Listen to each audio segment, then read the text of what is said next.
Welcome back to One Winning Pod. We are in the MLB All-Star break. We've got Ravens players in Florida practicing together and just chilling. Everyone's just doing their own thing. So we're going to kind of just do our own thing for this episode when there's really not that much news to talk about. Like, sure, we could talk about JK asking for a contract, but that's been boring and not interesting, and that'll sort itself out. Like, we'll have plenty of time to talk about that. Why worry about it now? We're going to just talk about what it's like to be a fan right now in this Baltimore sports area and just other things we want to talk about. It's going to be kind of I've been joking, the Summer of Fun episode where we just kind of just, we're just us. We're Alec, Peter, and Chris. Basically, the conversations we always allude to that happen before and after the show, just like in the show. Because why harp over meaningless workout videos when we could talk about, what brings us together as a community? Yeah, I mean, it feels like the episode started 10 minutes ago because that's basically what it's going to be. It's just going to be us talking. But yeah, I think to start out with, we really got to talk a little bit about the other Baltimore sports team here. The O's All-Star break, All-Star game is tonight. We got Adley Rutschman, Austin Hayes, Ynier Cano, Felix Bautista representing the Orioles. And it's really just, it's incredible to see this rebuild finally come to fruition. Incredible how quickly it's been, too. I mean, gosh, your cornerstone player is the first player that the new front office selected. It's just crazy how lucky the Orioles were with that. And really, you got a lot of excitement over the Ravens. This is, I know our show's about the Ravens, but I think this town is at its best when both these teams are at the top of their game. And hopefully we'll see a really great season from the Ravens, and hopefully the Orioles can keep this up in the second half. But, yeah, it feels good. It feels good to have both these teams doing well. And the Orioles, if you're not a baseball fan, I would at least check one game out before preseason starts because this team is so much fun to watch. And I think they can convert non-baseball people. I really do. This is different than the Buck Showalter team. And with all due respect to those guys, because they were great, but their baseball in comparison to this was a little boring. It was smash a bunch of homers and then hang on the bullpen, and you're going to ride or die by that. But this team, they can play baseball any way they want. They got a ton of players, ton of different players, and it's been a lot of fun seeing what they can do. Yeah, I'll say for me, I know, I can't remember if I mentioned it on the pod, but I know, I've talked to you guys, offhand and stuff that like the Orioles for me have never kind of been that team for me to watch. Like I've watched a little bit of baseball and honestly, but it really ebbs and flows. And, I can't remember, I honestly couldn't tell you like a season that I was like, oh yeah, I watched like a ton of baseball that season. I really I just don't have that in my memory bank. And it's weird, I think it kind of goes back to what you said, Peter, of, just the team, the city rather being at its best when both teams are good. Because really, you lose something from it. I think you lose a lot of those sort of, more casual fans. I guess I'll put myself in that category for baseball. Definitely more of a casual fan, but you lose a lot of that if it's just, boring baseball or losing baseball. It's just not so fun, but yeah, I mean, I think it's great. I've been able to watch a couple games this season now. And, it's a lot of fun.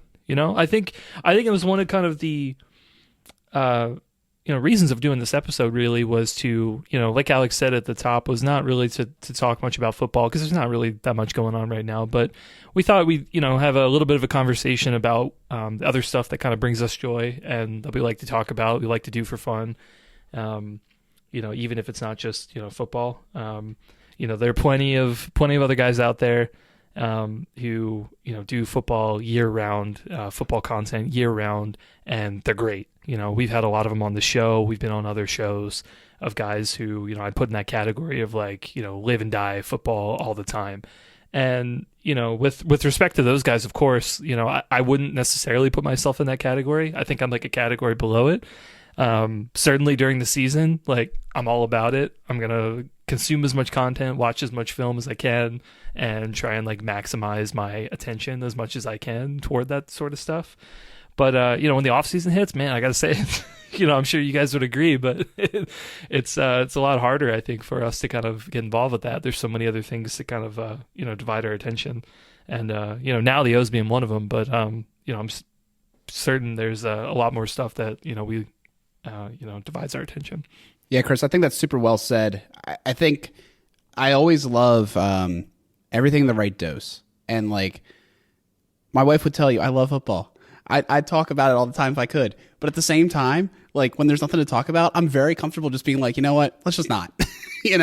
Let's talk about other things. And like the Orioles have been a beautiful thing this year. I think it's so awesome that this year, not only are they performing so well, but the game is so much better. Like I can't get over how much better the game is as a product to watch this year versus last year. I just think it's so much more engaging. I think it's a lot more fun. And I don't think it's just because the team's better. I really don't. Because like our team was good last year at the end of the year too. It's just night and day, like the speed of the pitches. I think stealing's a lot more fun because it's not a lot easier, but it's easier. The shift is caused more balls in play. I mean, everything they wanted to do, they accomplished. And I think it's just been a lot of fun watching the sport and enjoying the O's. And I'm glad to see more people in orange around town. I'm glad to see the enthusiasm for it. People are starting to really believe, I think. Particularly, I think, literally in the last week, there was a little bit of darkness and everyone was like, the Orioles back to their old ways. That narrative started spinning up. And I was like, guys, are you kidding me? Yeah, this is a disappointing 10-game stretch, but come on. And then they respond with 5 straight wins, absolutely creaming the Yankees. Love to see that, and I just, I think that was such a statement going into this All-Star break. So much young talent that just pulled up. More to come. Trades could happen. I mean, this is awesome, man. This is a real team. Lots of fun, and the best is yet to come. I really think. I honestly think this will be the worst year of this series coming forward, and that's hard to believe because it's a lot of fun right now. Yeah, I mean, you're right. What the Orioles are doing here, if you're someone who hasn't paid super close attention, they're building a dynasty. This is going to be a decade plus. Mm-hmm. This is the beginning of a decade plus of this team just going out there and competing for a high playoff seed year in and year out. They've gotten a ton of young talent. Adley Rutschman, like we've said, Gunnar Henderson's come up. He's done things. They just brought up Jordan Westberg and Colton Cowser. They're doing great things. And you still got some of the guys who were around from the rebuild, who were coming up through the minors and just got to the majors right as the floor came out under the 2017 Orioles. Cedric Mullins, Austin Hayes, both of which have made an all-star game in the past 3 seasons. Anthony Santander, Rule 5 guy we got from Boston. He's been a really solid bat for us. Mountcastle's been up and down, but he's been part of it too. Starting pitching is still a question, but we've seen some positive signs from the projects that we traded for from other organizations. Kyle Bradish, Dean Kremer, Tyler Wells. You want a little more from them, but they're showing that they could possibly be holdover guys until you're able to develop the guys in the minors a little longer. And of course, the bullpen finds they've found. So, yeah, this is not a flash in the pan. This is something that is going to be around here for a while. So, yeah, it's exciting to see the Orioles have a plan and that plan come to fruition. And hopefully, for the next decade plus, we're seeing a lot of playoff appearances from both Baltimore teams. I think that's definitely a huge possibility with how both of those organizations are running their front offices right now. One thing that I think is really bonkers in this whole setup is we have such a huge amount of talent in the minors that I've been seeing some proposed trades where you give up 3 pieces for 1 ace. And I'm like, these are all good players. They all should start. They all should be, in a lineup. How ridiculous is this? But I think that's actually kind of how the MLB works because, if do right, you have this huge amount. We're getting to the point now where we don't have a top of the lineup. We do because there is a person that starts first. But when your 7, 8, 9 is basically as scary as your 1, 2, 3, and so on, that's awesome. I mean, we're really getting to that point where we've got excellent hitters top to bottom. We have pitchers that are producing, I think, above expectation and are showing promise. Honestly, I think they're looking a little bit better. You know, I would say I'm starting to become a believer. You know, it's like, oh, they've been performing pretty well, but like, can they keep it up? And they have. So you're like, okay, maybe they're, you know, turning a corner. And, you know, like Wells had a great performance the last game, didn't give up any home runs. It's kind of his Achilles heel. And I think, you know, if we keep building on stuff like that, that's huge for the organization. Get it in a pitcher. They actually drafted some pitchers. We just came off of the draft. Apparently they drafted their first pick, some guy super fast and could like steal all the bases like Ellie just did this weekend. I don't know, if you didn't see that highlight, man, highly recommend. It's just kind of wild to watch. I'm telling you, Baltimore, Cincinnati, that's going to be a World Series sometime in the next couple of years. We're going to have two rivalries with Cincinnati. It's going to be interesting. Oh boy. You're probably right, actually. But yeah, it's just so cool to see this. I don't know about you guys, but you know, some of this is we're going to talk about what fandom means in our life. I think, you know, talking about why we do this, and I think sometimes that thought does cross your mind as, you know, we get older and we're having a great time doing the podcast, but you know, more's going on in life, more work responsibilities, more family responsibilities, and it's like, you know, sometimes you come down to pod and you're just like, oh man, you know, all the stuff that, you know, I also need to be doing. We're doing this too, but it's always a blast. It's always a blast doing this.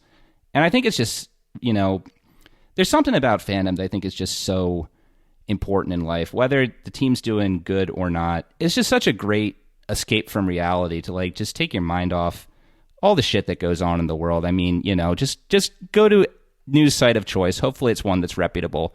But, you know, you look at it and there's just like so much on there that just makes you like, just to have like no hope for the future and stuff like that. And, you know, I think we all really enjoy the careers we've picked, but of course, you know, there's a lot of responsibility with that, and that can be a drag when you're going to work week in and week out. It's just nice to have, you know, fandom to like sit back and, you know, cheer on your squad, whether they're doing well or not, and, you know, just come together with other fans and enjoy that together, enjoy that escape from reality together. I don't know. I think as I grow older, I really appreciate that more, you know, just learning more and more about what the world's about and stuff like that. It's cool to still have something that, you know, can kind of bring out your inner child and just like break down barriers between people, which can be, you know, harder and harder as you get older, and particularly in today's climate. For sure. Yeah, the social aspect of the podcast and just of sports in general, I think has been great. You know, would always look forward to, like, you know, last season, you know, with Alec and I and correspondent K-Fish and sometimes Peter going to, you know, some of the home games last year. It was always really nice to look forward to, like, driving over to meet Alec and K-Fish over at the grocery store parking lot. We'll go down 83, you know, have a nice conversation, be able to get there. We all made our, you know, some great food that we made last night, the previous day, and, you know, just kind of hang out for a couple hours, then go watch the game, and, you know, go all the way back. It's a whole day affair. You know, I can understand from some people that maybe don't want to have like the whole day affair. That's only if you go to the games. But what I'm talking more about is about the just social aspect of, you know, looking forward to a day that week where you can just kind of like, you know, like what you said, Peter, right? Just kind of really relax and enjoy the day, and, you know, look forward to, you know, seeing people that, you know, you may not have seen during the week and everything. I really appreciate that. It's a lot of fun. And, you know, not to mention too, just, you know, all the great, you know, guests and that we've had on the pod that we would never have talked to ever. Mm-hmm. I mean, I'm just thinking about some of the guys you know, from the other teams, like, you know, Justin from our Cincinnati fan, like, never would have seen the guy. I mean, he was a couple states away, and the fact that he's been on a couple times, you had the relationship with him, and, you know, Titans fan Tim and a couple of these other guys, like, you know, we just wouldn't have made these connections. And I think it's really cool that, you know, we get to keep some of these up and meet some people, both from in the pod and then kind of like fans of the pod or you know, people that listen. I think that's really cool. Yeah, I think the chat we have with a few listeners and just like some of the friendships we've made, it's so cool. I was talking to Calvin the other day, and he was like, yeah, like, I love how I've met so many great people through this fan, like, you know, being a Ravens fan and like Twitter and whatever. And just like that, it's hard to make friends when you become an adult, right? Like, you know, maybe you make some friends at work. But like, you know, it's sometimes like more difficult to make friends, and like Fandom's another place for that. You know, we met people at the tailgate, you know, there's different people, you know, they bring somebody over and they become a regular, you know, whatever, things like that. Kind of cool. Have this one little thing, you know, that you're fan of, and then you become fan of it. Like, you realize, oh, they have this other interest I have too, and that's pretty cool as well. And I think it's just kind of special how it kind of brings people together. You know, you see like, you know, strangers hugging at games, you know, after a big moment because they're just so excited. They don't even know who they are, but like we all are supporting this action that happened right now, you know, and that's super neat as well. And yeah, I think it's really special to kind of create those bonds, and like, you know, even outside of the football, right? Like, you know, two of you guys have been on Ken's show just recently with his Expectation series, and I'll be on it eventually. And like, we never knew Ken before we started the show, and he's been great to us, and like, always good to chat with him, and like even talking to him outside of football stuff, you know, just life stuff and all. And you can say the same thing about Jason from Hollywood Films. He's been awesome for us as well. And I mean, the list can go on and on of just people in the community. You know, we've had Coach Evans on a couple times, and Cole came on that one time. You know, like we've had some fun on this show and met some people, and it's been a lot of fun. You know, and it'll continue to be fun. Like Peter said, I think like we're entering almost a new stage of the pod, and for like the three of us, and I think we're super excited about it. And it's cool how like it's gotten us even closer as friends. But yeah, you know, speaking of new stages and everything, I know, yeah, this season will be a little bit different. I mean, not like, you know, dramatically different. I mean, you know, Peter kind of went through this a couple years back, but you know, I know in, you know, a couple of weeks I'm gonna have my first child. So for a couple of weeks, it's going to be a little bit of the Peter and Alex show, and that's okay. We should have guests. After that, yeah, we should definitely have some guests. We should have guests. Yeah. Nothing wrong with that. I mean, you know, I won't be gone forever, but yeah, no, you know, the time commitment, I think, you know, going back to that is going to be a little bit different. But you know, at the end of the day, I'm definitely looking forward to being able to come back and finally have, you know, reprieve and talk football a little bit. I'm hoping I can still watch all of the games. I think some of the preseason might be a little iffy, but then again, I have Game Pass, so might yeah. be okay. Honestly, watching like the preseason game and like the 35, you know, shot of adrenaline that is Game Pass is not the worst idea. Yeah, it's the way to go. Yeah. I don't even know if I'm going to be watching any preseason games live just for that. You know, once I discovered that you can just do that, I'm like, oh, why do I need to sit around and wait for the good stuff to happen when I can just figure out what do I need to watch, you know, later? Well, it's also like, I think the preseason's tough too, because it's not as like regimented in schedule. Like I think we have one of them that's on like a Monday. I mean, Monday night games are real. Like, don't get me wrong, but there's like, I think one on a Saturday, you know, just like it's a little more. Oh, yeah, they're like timing. weird time, like Thursday night or like Wednesday night sometimes. Yeah, it's weird. Yeah. So, yeah, we have one home game. It's the first one. I think it's like the 11th of August or something, which is wild that it's like a month away. Holy cow. Yep. Good grief. But yeah, like we're definitely super excited for Chris here, and it's going to be awesome. Could be any moment. I was actually like thinking to myself, it's like, there's a small chance that he could be like, no pod, you know, today. But yeah, like we're super excited for you. We're expecting to. We actually just had another appointment today. Everything's looking good so far. So that'll be interesting for the end of the year. It'll be an end of the season for us. So we'll figure that out. I'm really hoping to make any and all trades I can to be able to continue to hang out with you guys and do football things, but we'll see.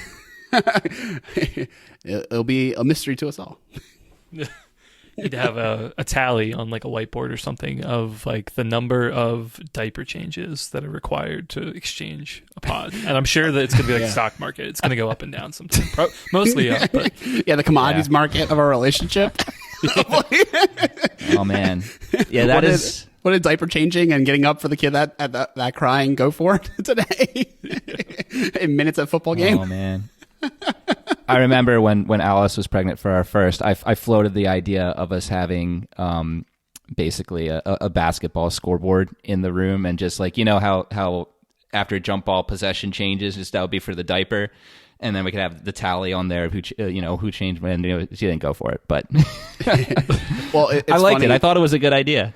I've been laying the groundwork for months. Like, she's been hanging out a little bit more with her friends, like doing girls' nights and stuff. And I'm like, you should keep doing that, like as fast as you feel comfortable with a kid. You should go out, see your friends. I'll take care of things. Don't worry about it. And that's hopefully I think it's really important, but I'm also like, and then hopefully maybe I can also do that. But yeah, we'll see how it goes. But I think that's super important. So we're gonna figure it out together, though. We'll see. But I'm pretty sure. I think the Rams game's highly sus. Highly sus. Maybe we should put that one as probably not happening. I think there's several weeks after that. Yeah, So I think the whole Rams team is highly sus at the moment. Right now, that whole situation. Who knows what they're going to be this year? Because it's so wild, right? So you have 3 games in 11 days. With I forget what it is, like the Browns something. I forget what it is. Browns something and Bengals, I think. Browns, Arizona, and Bengals maybe. Anyways, but you have 3 games in 11 days, and then it's almost a month until the next game at home, at least. So I was like, that's gonna be a big thing, and then after that, it's a while. But we'll see. We'll see how it goes. That could be up in the air as well. So you never know. You can't plan these things. It's the number one thing I've learned. It'll happen when it happens. Exactly. I think that is a cool thing, though. I mean, family is another big part of fandom. I mean, I can at least speak for myself. It's always been a big thing for me. I think I noticed at a young age when I did start getting interested in watching sports, particularly the Ravens. I was 8 years old, and I noticed it was finally something I could talk to my dad about. I was just because I was too young to understand his favorite topics of the stock market, politics, and tech. At that age. So, but then I started learning about football, and it was just it was kind of like a breakthrough. I was just oh man, we can really talk about this. Really talk about it. Obviously, I didn't know the ins and outs. I could just tell him what I thought was exciting, but I'm starting to share some small moments of that with my son. I mean, he's just going to turn 3 next month, and taken him to the Orioles games a couple times, and he seemed to like it. He got a little impatient last game we were at, but it was really humid. I think it was more so worried about that than anything, and wanted to go in to explore the club level section. But I mean, I could go on and talk about, I've heard plenty of stories about my grandparents and, their family, and going to Orioles games back in the 60s and 70s, as well as the NFL championship game back in, what was it, 58 when the Colts beat the Giants in overtime. I believe so. It's kind of cool, Yeah, having some connection to generations prior, even if it's not as far back as you could go, but just something constant like that, shared experience through the generations, I think is something cool. I never thought about it that way, but you're definitely right. I have thought about the fact that this fandom isn't didn't come from nowhere, right? My family was into it. There's a lot of of that influence around me. I mean, even growing up, we knew each other, Peter, right? And we were fans together and watched the games together on those little portable battery powered TVs. And I think there's that aspect, but it's also it is a kind of a bridge, like you mentioned, across generations. And in a way, that might be one of the ways I first felt like an adult, but converse with the adults. It's a topic that I could get into. So I think it's a pretty cool point. I don't know. Did you experience that at all, Chris? I think so. Yeah. I was actually, I was sort of actually going to make a stupid joke the other way about it's one of the few ways you can connect with boomers, or whatever generation you need to connect to. You are right about that to an extent. But no. I mean, to seriously answer your question, yeah, absolutely. Well, I think I mentioned it before on the pod. The big thing for me, I think, was my dad was a huge O's fan because they were really good when he was young, and so he loved watching the Orioles. He grew up not too far, Northeast Baltimore, not that far from the old Memorial Stadium. where they used to play. And he went to school like 2 blocks away or something. So, very, very kind of into that. But I mean, even my, actually my grandmother who just passed was, a very big, Colts fan, and, very into football. And actually one of the, memories I kind of look pretty fondly on over like the last couple of years is, she had never been to a Ravens game. Really like watching the team. Just was never kind of in a place physically where she could be able to kind of be away from her house that long. And I believe it was, I think it was last year. I think we finally ended up taking her to again, or maybe 2 years ago, but we finally ended up taking her to a game. And it was, my whole family, my parents, my brothers, and my grandmother. And, it was a great time. It was really nice. I think, seeing her after, she was talking about how much fun she had, and it was just like an amazing experience. And the shared experience and the memories I think that you can create from some of this stuff will definitely last like a really long time. Mm-hmm. Well said. Beautiful story. I think we'd be lying if not. It's funny how sports teams are marketed. One of the things I think that does really help kids get into sports is the uniforms, the colors, the logos. Like, I can remember before I understood sports, I thought my favorite teams were the Minnesota Vikings and the Miami Dolphins because I liked their uniforms. They were cool. Oh, and the Toronto Raptors because they were the dinosaur team. Like, this was my view of sports when I was 5 years old. But it's funny. I feel like, obviously, when you look at logos around the league, the classics are always the one that get a lot of love, like the Yankees or the Packers or the 49ers, because they've been around for a while. A lot of winning is attached to them. Winning makes a uniform look better. Like, I still say I think that the Browns have a good uniform because Jim Brown in the 60s, the Browns were dominant. Take that away and it looks like total crap, but it's got that history, as far back as it is. But I think it's still, you can see the history when they wear it, even if that history is very, very far in the distance. But it was interesting because we got into a little bit of a discussion on this in the Discord over the weekend, over the Ravens logo and if it needs to be tweaked or not. But I think the Ravens, and maybe this is a biased take, but even as a kid, even though it wasn't my favorite logo, I always thought it was a pretty good logo. And I think you can look at it. You can make it an argument that it's certainly in the top quarter, I think, of logos in the league, even though you'll never really hear anyone mention that because Baltimore doesn't really have a strong national backing. And the logo's really only been around since it was either 98 or 99. I can't remember when they switched from that absolutely terrible winged shield logo. But like, I don't know. Am I off base here? Like, is that a biased fan take, or is the Ravens logo the primary bird, like one of the best in football and maybe even one of the best in sports? Maybe I'm really going too far there, but I think it might be. I think it's S tier because there's a few like very recognizable bits of it, right? Like the B inside the bird, pretty cool. I think it's one of those things where it's not that hard to draw okay, but it's really hard to draw like awesomely, like perfectly. I feel like it's like there's enough detail to it where it's not like the Steelers logo. Like, I could draw the Steelers logo pretty easily because it's like very basically geometric shapes. But a good logo. I'll give credit where credit's due. I think the Steelers have a good logo. Maybe it's because of the winning, but like I do think the Ravens logo is great. I talked about it in the Discord. I think you have to have the forward direction of the logo. I like the left to right logos a lot more than the kind of symmetric logos. And I do think it's a really good logo. And I don't think it's too hyperbolic to say it's one of the best in sport.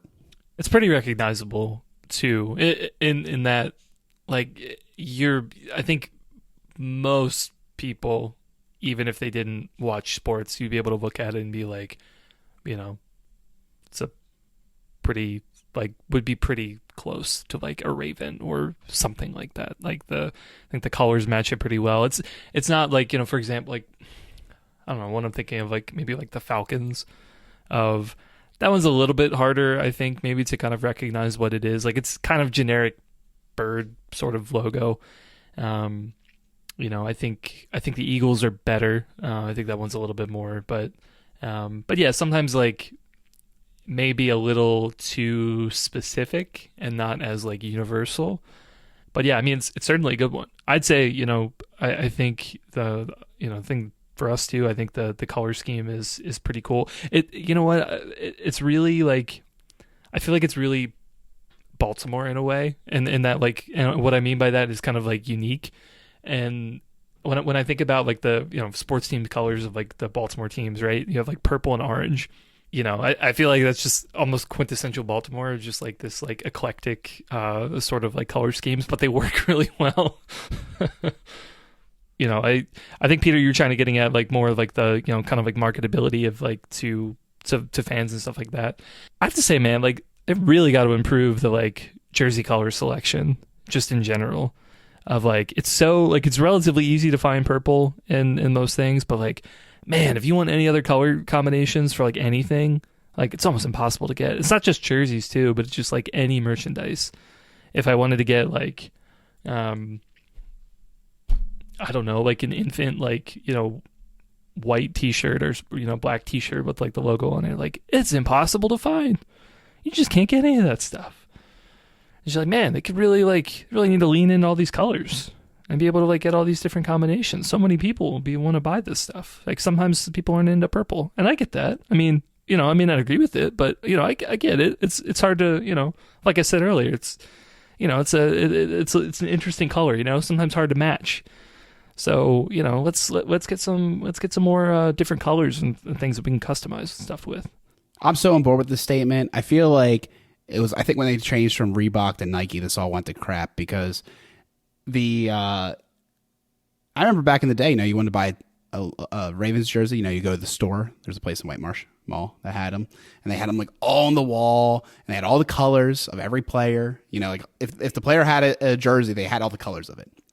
So I had like a white Reed jersey. That was my first jersey, right? And then I got a black, like I forget what was a black Nada jersey.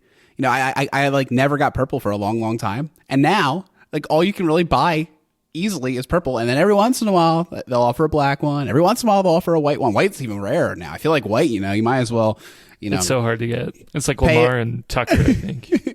Yeah, it's like some back alley deals to get a white one. Actually, no, you can't even get Tucker because I wanted to get a white Tucker jersey and I couldn't get one. Yeah, you have to like go buy the custom one. It's way more expensive. And I guess like it's nice that you have that option. But back in the day, you could get any color for any player. And I used to see the players all the time. I think white was a very popular jersey color back when we were youths. Not anymore. That's so interesting. Yeah, I haven't been in the jersey buying sphere for a while. I said I was done buying jerseys, and then week 2, 2019, I bought a Mark Andrews jersey because he was just beasting, and I was just like, of course I wanted the Lamar jersey. I was like, everyone's going to get Lamar jersey, so I got to get something different. So I got Mark Andrews and haven't gotten a new jersey since then. It is purple, though. It is purple. But yeah, that's really interesting. Now, Peter, do you think that you get too old to wear a jersey? Is that part of your calculus there? No, it really just comes down to they're expensive. They are very expensive. And I just feel like, I'm just like, I'd rather just have a couple jerseys of players I can wear that are like of any time. Like I'll get a new jersey at some point, but for right now, I've got Andrews, I've got Bolden, I've got Reed, I've got Mosley if I ever want to bring that one out.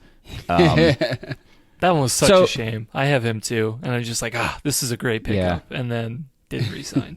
Well, that's why I got it. I got it because I was just like, oh man, he's going to be around here for a while. First round linebacker, Ravens always, and then of course the NFL changes, and so yeah, that was another reason why I said, okay, I'm just going to stick to the Bolden jersey. He was huge on the Super Bowl run, but then Mark Andrews just balled out the first 2 games in 2019 along with Lamar, and I was just like, man, this is going to be a new era. I need to get one of those two, and everyone's going to get Lamar, so I'll get Andrews, and then, Yeah, I think it was a great choice. I think Andrews is pretty well underrepresented, honestly. So, good choice. Which is interesting, because tight end's always been a fan favorite position for so long, but, I do agree. You see Mark Andrews' jersey, but agree, not as much as you think you would for all the Pro Bowls he's made and how big he's been for the offense. Speaking of getting too old for jerseys, we had this conversation recently. I don't think you can get too old for go-karting. I heard that Peter recently went go-karting. I'm jonesing to go go-karting. It's been a long time since I've gone go-karting, but I'm like, I'm wanting to do it. It's like my trade with Rachel. She wants to go to the beach, and I'm like not a big beach boy, but I was like, they have go-karts near the beach. So I was like, can I go go-karting? This is perfect. All right, we've talked for sports for a little under 40 minutes now. Let's go off and just take this. If you're still listening to us, we're just going to go off the deep end here and just talk about what the heck else. But yes, go-karting. So I too am not a big beach person. I'm also not a big birthday person either. Like, I respect people who need to have lots of special stuff on their birthday. You live your life. It's just not for me. But what I will do is like use that card to like go do something that I want to do. So we were last month. It was my birthday weekend. We were at the beach. We went that weekend because the in-laws were in town, so they went with us and they were able to watch the kids. So my wife and I could go out at night and do some fun things. So my birthday was that Saturday. I did sadly miss the Adley Rutschman bobblehead day at the Orioles for that, but she was like, well, what do you want to do with your birthday? I know you're not a big person on birthday. So I was just like, honestly, this is all I want to do. I want to go to our restaurant. We got a restaurant down there that we love. We always go to at Ocean City. Free advertising for Hooked. They're excellent. They're on like 60th something street. No. Like 79th-ish. I don't know. You can look it up. Excellent seafood. We found them by accident one day like 7 years ago.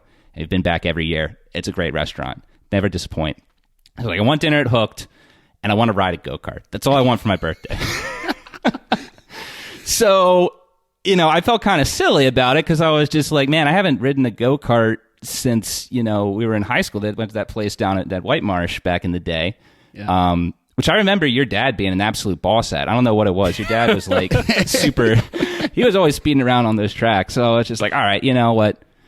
We'll go. We'll see. Like, I knew that Ocean City had go-karts, but I'd never figured it out. What I found is if you go down to the boardwalk, there's something they have there called Jolly Rancher Land. Not Jolly Rancher Land, Jolly Roger Land, like the pirate. Jolly Rancher Land is probably something at Hershey Park. Probably. So Jolly Roger Land I never frequented because it's full of like, those sketchy rides on there that look like they're going to break, that they don't let you on unless you have proof of a living will and life insurance because like 50-50 that you come out of there unscathed. But what they also have there, in addition to those rides that are sketchy as hell, is they have 10 go-kart tracks, and they're all huge. So that's what I did. I went there, and their go-kart tracks were awesome. They had one, it was called, like, the Cyclone. It was, like, this big wooden structure, and you twirled up on it. It had, like, 5 levels, and then you went across, and you twirled down. And then they had this giant speedway and another giant speedway, and they also had a spot where you could drive what looked to be actual Formula One cars. You need to sign a waiver and all this paperwork for it. So I was just like, whatever, just do the regular go-karts. Man, I felt a little silly going there as a 30-year-old, but man, it was so much fun. And like, I totally recommend everyone to go next time you have an opportunity, go ride a go-kart, man. It's still fun. It's loads of fun. I had a great time. That's awesome. Yeah. I've only done the the Autobahn, like the indoor ones, which I mean, now that I've done that, like those were fun, don't get me wrong, but like this other place is like 10 different tracks, like that's way 10 tracks. No, and I'm not shortchanging that. Now, okay, so like one of them is the Formula One, which did look really cool, like I said, but you got to fill out a bunch of paperwork to do it. Yeah. Another one's like a kiddie track, so like, but there's at least, I did 3 of the tracks, and there were probably like 2 or 3 others that I looked at afterwards. So I was just like, yeah, I might want to go on them, but it's also like $20 a ride. So I'm like, I don't want to waste all the money on the go-karts and even, doing that. They give you, because the tracks are so big, you do 4 laps on each track, and it's like a good 8 minutes of go-karting each time. That's how big the tracks are. So yeah, I highly recommend next time you're in Ocean City, Jolly Roger Land go-karting. It's great. It sounds ridiculous, but it's great. More free advertising dollars. Yeah, so here's another free advertising dollar. Recently, Peter had a whiskey. He wants to learn more about whiskey. He had Elijah Craig, and he liked it. He was wondering what it was in the document. He was like, I need to learn more about whiskey. I don't know what I had on Saturday, but I liked it. It was Elijah Craig, Peter. It was good. I liked it. I don't know much about whiskey. Wait, so who wait, I feel like I'm out of the loop here. So who was making Peter drink? Because this listeners of the pod, this doesn't happen too often. A mutual friend is moving away, and we went out to a bar, and it was a really interesting encounter with this guy. He basically told us we had to get whiskey with him or something. Like it was quite odd how it all went down. So we went right down the middle with like Elijah Craig, and it was good. The guy was like definitely looking to razz anyone he could find at the bar. Like everyone was, if you were going to engage with him, he was going to make fun of you and like, have a moment. He was fun. Interesting guy. It was fun though. Yeah. But yeah, I don't know much about whiskey at all. And I got a neighbor who's like super into it. And every time I see him, he's just like, is talking about it, and I'm just like, man, I have nothing to offer here. You're giving me you're saying all these words, you give me all these recommendations. I don't know what any of them mean, but like, it's a whole big wide world, man. You can really go down a lot of rabbit holes. It's not something you will conquer in a weekend. It'll be years of your life. If I did conquer that in the weekend, that probably wouldn't be very good. I'd probably be checking myself in somewhere. Yeah, that wouldn't be good for you. No. Yeah, it is inherently something that will take time. That's right. We do not support irresponsible drinking on this podcast. We're too old for that. We are really too old for that. How true that is. Yeah. Although apparently, if you're my family, because I won't say that I'm very into whiskey. I do have a little bit, and I occasionally will have someone home. I don't necessarily need to drink it on the rocks either. Like, I'm totally fine with just drinking it neat. But apparently that makes like my family think that I can just like drink under like so much more than I could just like sweep them with like how much I can drink. I don't really know how that apparently came there. Because like, I mean, I don't know. You guys know me. Like I guess I will socially, but it's not necessarily something I'm like, pride myself on. That's an interesting take. Like drinking whiskey neat is like an indication that you can like pound it. Like, I don't know. I just like it. I like it neat because it doesn't get watered down. Exactly. That's my exactly. It just ruins the flavor. Yeah. You just gotta experience. My brother over here just like can't take the burn. And he's just like, like can't do it. Like, you just like you do it enough, and then eventually like, oh yeah, like now you can appreciate. Well, the first sip is always a little bit extra. There's like a method to it, right? Like the first sip you're supposed to use to like neutralize your palate, and then like the second sip's when you really start actually tasting it. And yeah, like it's definitely it's good. I actually was thinking to myself, it's crazy to say this. Last year, I got the Advent calendar from Flavia or whatever their name is, and it has like 25 whiskeys in it. Because I was having that whole like smelling conundrum, I didn't drink it. I was like, I'm gonna wait, and I never started it. I feel like I have to start it soon. Like we're almost at Christmas again. Like not actually, but you know what I mean. Like it's like they actually recently they do two a year, and they like. Or maybe they're already advertising the Christmas one. I forget. I think both are true actually. They do two a year and they're advertising the Christmas one already. And I'm like, I haven't even touched my other one. I have to start now. Like everything's working. I should finally enjoy this thing. All right. So wait. So like what 25 days from now is what? Is that the 5th of August? We got to figure out what holiday you can start your calendar as a countdown to, because there's a holiday every day now these days. Yeah, I don't know. I definitely need to start it soon. I don't think there are. If you look up holiday, there's so many holidays. Like apparently on August 5th, there's National Mustard Day. You can drink down to that. National Mead Day. You can drink all the whiskey and then have a nice mead. No. National Mustard Day. No. Hold on. There's got to be something there. Wait, are the Orioles playing at home that day? Right. You got to go all out, man. You got to get like a hot dog costume with like mustard and everything. And like this is your holiday. Yeah. Like that's there's something there. There's something there. Yeah. You got to go all out of the mustard man. The mustard man. Yeah, because the 5th is a Friday, and I'm 99% sure actually they play that day. I have a calendar that has like literally all the games on it. Boom. Yes, they play the Mets, but I can't go on the 5th. Oh, the 4th is also that. The Friday 4th is the Mets as well. But I can't go on the 5th because shameless plug for Alec Music Corner. Alter Bridge is playing, and I'm going there. And that's like one of my favorite bands right now. Ah, nice. So, Alter Bridge, Pawns and Kings was one of their most recent album. Very good. Not prog, but fantastic was my note. Unfortunately, this time Mammoth is not opening for them, which turns out is also an incredible band.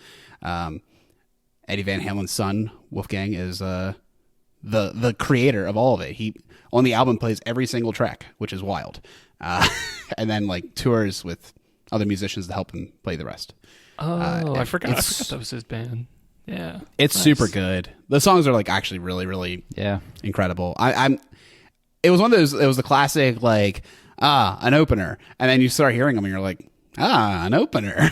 I mean, you say that, but like we've also like we've gone to like tons of concerts where like amazing openers. Like that's how we found out about like Thank You Scientists when they opened for Coheed. Like Thank You incredible. Scientists. Oh yeah, no, openers can be great. It's just like sometimes you're like, oh, I just really want to get to the music, and sometimes they're not that good, but other times they're like actually excellent. And it starts a whole new fandom. Boom, bring it back. Well, I mean, every good music act was at one point an opener, right? So you know, if they're good, and I mean, Wolfgang's been around music for a while. He's certainly carrying the torch well, and he's got his own style too, which I like. Like he's not trying to be his dad. His style is very much more, I'd say, kind of a mix of hard rock and alternative, kind of with a slight new age twist to it. It's pretty good. Really digging the new single that came out from that second album. I wonder, is his touring band recording on that album? I don't know. Yeah, I really don't know. I did enjoy in the music video for that that it started out with the band that was just him playing everything, so his band of clones, like they did for the single for the first album, and then he just basically fires all of himself, and then eventually you pick the rest of the band just comes in and plays as the video goes on. It was pretty funny. I don't think it's not clear from the Wikipedia if the band plays on the second album yet, because I guess it's not out yet and there's no liner notes. But I guess we'll find out soon. That album comes out in August 4th. Oh, next month. Very nice. Very exciting. Dude, well, one day before that second Alter Bridge concert. Oh yeah. Oh, and Mustard Day. Mustard Day. Man, you guys get a hot dog and just douse it at the concert. There you go. All right, here I'm going to do quick hits. These are Alex musical recommendations. This is like literally 4 years of the pod like backlog. I like looked at the last 4 years. These are the albums I recommend. And there's a high density of things I've gotten into recently because I think that's what I remember best. Maybe I'll revisit this topic if it's popular. I think I'll lead off with Porcupine Tree's album after so many years of hiatus, Closure Continuation, was absolutely phenomenal. Super good album. And honorable mention is Steven Wilson's The Future Bites. Steven Wilson was off doing his solo stuff for a long time there, and a lot of it's really cool, but it's very different than Porcupine Tree, but it's all good stuff. Now we're going to get into the Mike Portnoy cinematic universe of music. Transatlantic's The Absolute Universe was awesome. Honorable mention to The Whirlwind and Bridge Across Forever. Even though those albums didn't come out during the time of doing the pod, I listened to them back then, and it was awesome. And Winery Dogs 3, I think, was their best album yet. Winery Dogs is like classic rock trio, just like jamming and riffs and solos and jazz, and it's fun. Big Big Train in general, they're like music making machines. They recently had a death of their singer, which was really sad, but they have a new singer, and they're starting to tour, and I think they're starting to make new music again. But they just have so much good music. And then a band that I thought had like completely lost it because they've been doing it for way too long. Yes, has returned to greatness with Mirror to the Sky, an absolutely like incredible album, which I think is like, a peer to albums in the past. We're talking the 70s, and they had some good albums too. Even like I really liked Fly From Here in 13. In 13, Fly From Here was awesome. I kind of went into the wilderness for a little bit, but I think this last album was like absolute gold. And those are my recommendations. I don't know if you guys have any musical recommendations.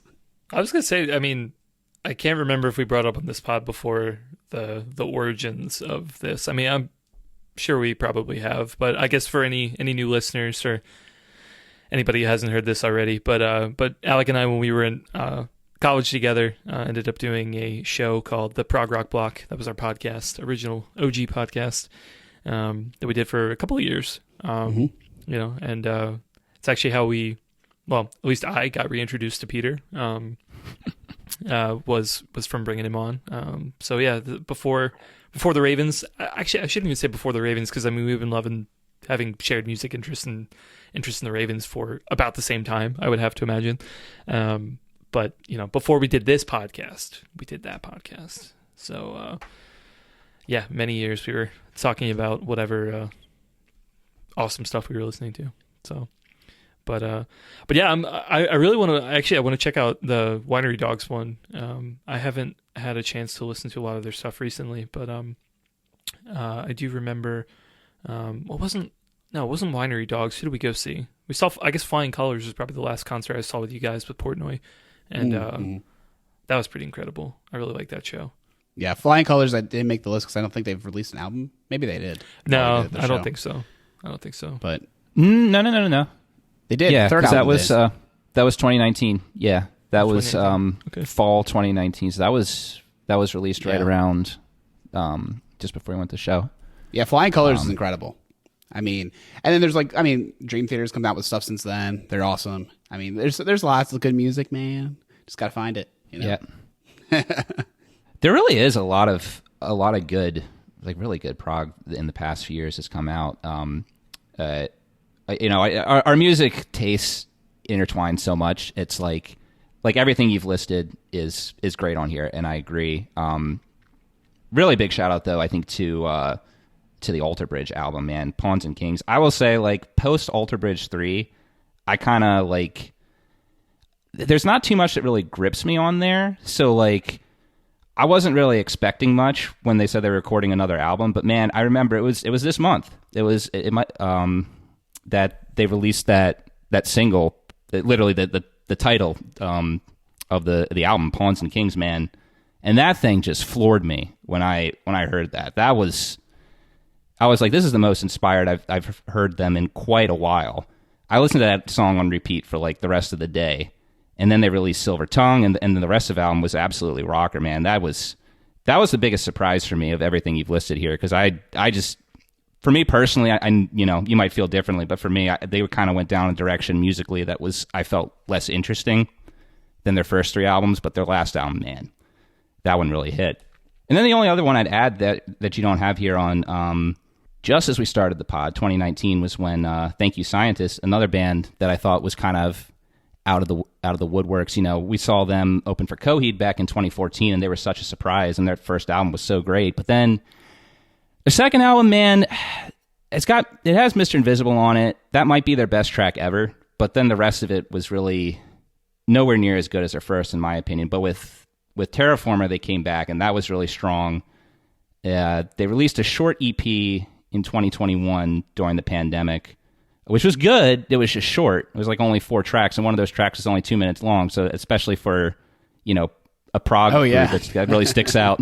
It's a great tune. It's a great little diddly, and it's like now their show opener now. You know, when we saw them back in August, and I saw them do a shorter set as part of a three band show back a couple weeks ago.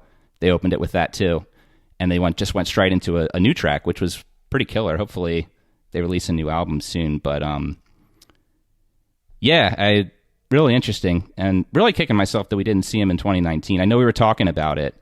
Because they did a show in DC, but I hadn't heard anything from that album yet because I just completely lost touch with them, and I saw they had a big lineup shakeup.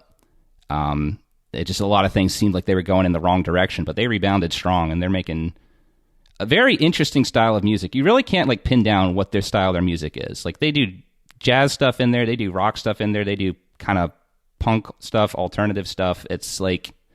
It doesn't really have a genre, you know? I can't really peg it down. I couldn't tell you either. There's a lot of syncopation. I mean, it's them. It's very them. Like, I have no comps. It's them. And maybe that's just my lack of, like, musical experience. To be like, oh, surely there's a band doing something similar, but, like, I have no comps. It is very unique, and that's what I like about it. The answer is there probably is, but just, like, you know, I think to some listeners, maybe a lot of listeners, like, the bands we've talked about are, like, kind of obscure. like this band, Thank You Scientist, is obscure among these obscure acts. Like, they didn't, like, I don't think we would have ever found out about them if they hadn't opened for that show we went to. And I would have been sad because, like, they're so much fun. And it's also one of those bands that, like, no one is just like moot on Thank You Scientist. It's like one of those things, like, if you heard them and they like attached for you, like, it's game over. You probably like really liked them. Because every time I have met someone and like somehow Thank You Scientist comes up as a band that's cool, it's like a moment where like, oh my gosh, you know about them? Yeah, they're awesome. You know, like it's when we were at the show, I think we left the show. We left the show. It was like it was 2 years ago, right? And you know, we left it and we met these like two other guys. I'm like, oh yeah, how'd you get into them? Like, saw them open for Coheed. I'm like, yeah, we did too. Like, it was so amazing. Right, yeah. Yeah, I think that's it's honestly weird. It's weird origin. how that network kind of like continues of like you have these fans that like will show up. You know, I don't know. Like, I guess with sports, you kind of expect it, right? It's just like, you know, everyone. You know, there's only so many teams. You know what I mean? But like bands, like, there's so many bands of people like doing music all over the place, and you know, you don't have to be like a professional to be able to make music. So to have, you know, these, you know, kind of like the same people going to different shows years apart and, you know, coming back to the same moment is pretty insane. Fandom, man, it's a beautiful thing. It is a beautiful thing. Do you want to wrap it up with that? I think so. Wait, hold on. I got like lightning round. 'Cause I want to get your guys' opinions on this. So we're talking like just all over the place, like what things we've been listening to recently. I want to know what show you guys are, if there's a really great show that you're watching recently. And I'll go first because I've been watching this for this past weekend. The Bear season 2. The Bear in general, I think, was like a fantastic show. Love season 1. It's on Hulu, I think. Season 2, amazing, really great television. I watched like their hour-long episode, which is kind of going into the backstory of the family of the main character. Oh my god, incredible! So many cameos too. It was just, love it, absolutely love it. Man, I actually haven't even heard of this show yet, so Me either. I'll definitely put on the list of stuff to watch. I will say again, we talked about you guys going into parenting. Streaming shows are so great for early parenting because, like, you know, usually you sit down with your wife at your kids are asleep, you're like, we got no time for a movie. Like we had so much of our evening, you know, chewed out by putting the kids to bed, feeding them, all that stuff. But the streaming it's like perfect. It's like, you know, episodes are anywhere between 30 minutes to an hour. It's like perfect. So I'll definitely put this on the list. I'll have to see if it's one that I watch with Alice or not, because we have shows where our tastes intertwine, but not always. Although I do, at some point we're going to sit down and like, I told her, like, you have to. I know you don't want to, but Severance was so good. You have to. Oh watch my gosh, it. Yes. Do you want to do Severance with me? We can both do it, man. I mean, like, there's so many great things that there's so many great streaming shows I could talk about, you know, because we'll see what happens with this whole writer's strike thing. And once the companies realize that they're not actually making money off this endeavor, but it's produced so much great content. And I really think, in my opinion, the best content that it has produced is called Severance on Apple TV Plus, man. That thing, man, I am so excited to watch it again. And it just blew me away. And what was crazy about it to me was, like, the only reason I started watching was just because I kept hearing about, you know, some people talk about it on podcasts I listened to and stuff like that. I'd seen the trailer for it, and I think it was marketed poorly because I don't remember what I thought it was going to be, because what it turned out to be was so much different. And man, by the first episode, I was just like hooked by it. And the plot, the characters, the cinematography, man, I feel like, you know, I won't pretend to be an expert in that, but I feel like, you know, anyone who's going into film or anything should just like could have a masterclass on that thing with what they did with that. I don't know, man. There's just so much I could say about it, and the fact that every episode was better than the last, and then you get to that last episode, man. God, that last episode, you're on the edge of your seat for the whole thing. It was so fast and so brilliant. And so crazy because the show starts out so slow and then it just ends. You crash into a brick wall, basically. And already going in for a rewatch too? No, not yet. It's on the list. So because like I said, I want to watch it again with Alice. I watched it, I want to say March through April of this past year. And like when I finished it, I was just like Alice, like, you don't have to watch anything that I watch that you don't want to watch, but this, I'm telling you, you will like it. Because I seriously think you will, because of how good the plot is and the characters, and there is some humor in it too. That's another thing. Like, she really likes to watch stuff. Like, if there's not humor, it's a tough sell, which I get. You know, the humor is a little more ironic and dark in it, but you know, there's definitely humor in there. My guess is we'll watch it sometime, you know, in the winter, because I don't know if you guys ever feel it. I feel like there's certain shows that you watch at a certain period of time. I think that one's definitely one that is more of like a winter/spring with the tone and everything in that one. We're also making our way. So part of the deal was like, for me to watch that, I had to watch some show with her that she really liked, and we're making our way through The Marvelous Mrs. Maisel right now on Amazon Prime, which has actually been really, really good. That one's really well done, pretty funny. It's also way longer than Severance because there's been like 5 seasons right now, so we're making our way through that. But yeah. I was gonna say to your point about the seasonality. Yeah, I mean, I feel like the only thing for me is basically just like, when am I gonna have more time? But to be honest, like, I don't like Community. I can watch literally anytime, anywhere, and I will love it. Yeah. I mean, that's like my number one show of all time. Like, I've probably gone through like 6 rewatches or something, like, crazy. And then I we'll put on episodes just because. But yeah, aside from my like ridiculous fandom and support for that, Alec, what are you watching besides Severance? Well, sure. I mean, I'll say real quick about Severance is like, I have done the rewatch because when we had a coworker staying with us, I mentioned, I don't know how it came up, but I was like, oh yeah, Severance was really good. I think he's like, I've been meaning to watch it. I was like, well, you want to watch the episode? You know? He's like, sure. So we watched the first episode. He's like, you watch another? And like, it's like kind of late. And I'm like, yeah. So we do that, right? And he's like leaving in a couple of days. And he's like, we got to finish Severance. And I was like, yeah, no kidding. We got to do it. So, and as you mentioned, Peter, that last episode's so good. We both looked at each other. It was like already midnight. We're like, well, it'll only be one. We finish it. And we're like, yeah, like we're doing it. That's funny. I did like the exact opposite approach. I did it like, I let every episode sit for at least a week in my mind before I did. It was my Thursday night thing for 9 weeks, I guess, because 9 episodes. That was just like, well, I look forward to it. When I first watched it, I did the same thing as you, because like we actually were watching relatively live. Like it was, I think they always release like 2 or 3 episodes right away to kind of get you in, and then they do weekly after that. And I think we got in around like week 6.